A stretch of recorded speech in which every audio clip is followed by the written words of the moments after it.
మళ్ళా 6 ప్రాజెక్టులు 6 ప్రాపర్టీలు అమ్మేస్తానని. ఇప్పుడు తెలంగాణకు వచ్చింది ఆ గాడిద గుడ్డని బోర్డులు చూస్తున్నాను ఎక్కడైనా. కేంద్రం ఏమిచ్చింది? గాడిద గుడ్డు. మేమేమిచ్చాం అని బోర్డులు పెట్టుకుంటున్నారు కాంగ్రెస్ వాళ్ళు, బీఆర్ఎస్ వాళ్ళు. 8 ఎంపీలు వీళ్ళు ఇచ్చారట. అంటే 4 ఎంపీలు కాంగ్రెస్ వాళ్ళు గెలిపించారు బీజేపీని, 4 ఎంపీలు బీఆర్ఎస్ వాళ్ళ అండర్స్టాండింగ్తో గెలిపించారు. కొన్ని కారణాలు మీకు తెలుసు. అయితే 8 ఎంపీలు గెలిపించిన తర్వాత 8 గాడిద గుడ్లు ఇచ్చారు. ఎందుకు ఇస్తారు? గుజరాత్కి అక్కడికి ఇక్కడికి ఇచ్చుకుంటారు. మనకెందుకు? అసలు వాళ్ళ దగ్గర లేదే లేదు ఇవ్వడానికి.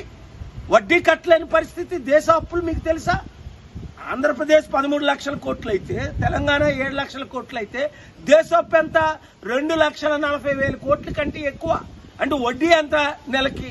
మీకు బొర్రే పట్టదు అర్థం చేసుకోవాలంటే. కనుక ఎకనామిక్ సమ్మిట్ పెడదామని సెంటర్ ఒప్పుకుంటే రేవంత్ రెడ్డి గారిని నేను